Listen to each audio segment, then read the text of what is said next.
Okay, YouTube, I thought I'd share this learning experience.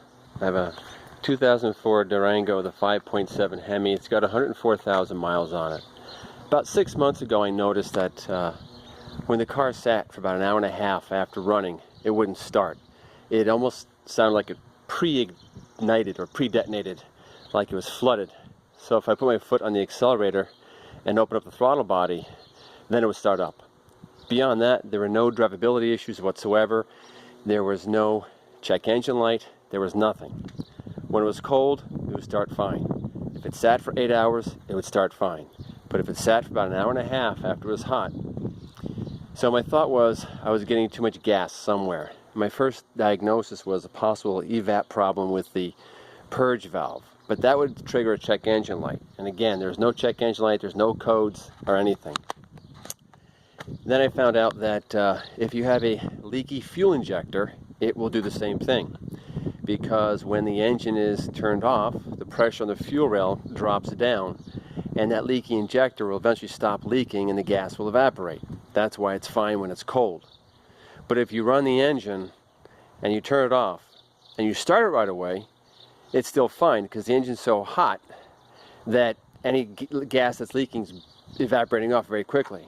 But after about an hour and a half, the engine cools down and that gas tends to sit around, and that's where you have trouble.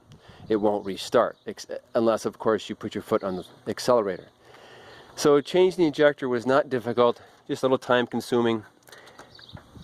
Remove the air intake, remove all the ignition wires, then simply unplug each ignition pack and unplug each injector.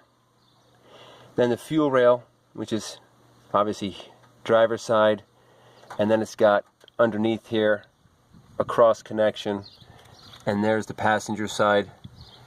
It's held on with just 4 bolts. I lifted them up, and then what I did is I kept the ignition in the on position, and then I would cycle the engine, and I hear the fuel pump cycle, and I would look for a drip. And sure enough, the fuel injector far back there, when I had it out, would drip where the other injectors were dry. So changing out the injector is pretty simple, 45 bucks, and problem is hopefully solved. I pass this information on because it can sometimes be very, very difficult to make this diagnosis.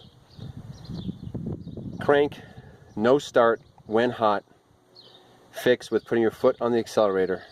The diagnosis is a leaking fuel injector when off. Have a good day.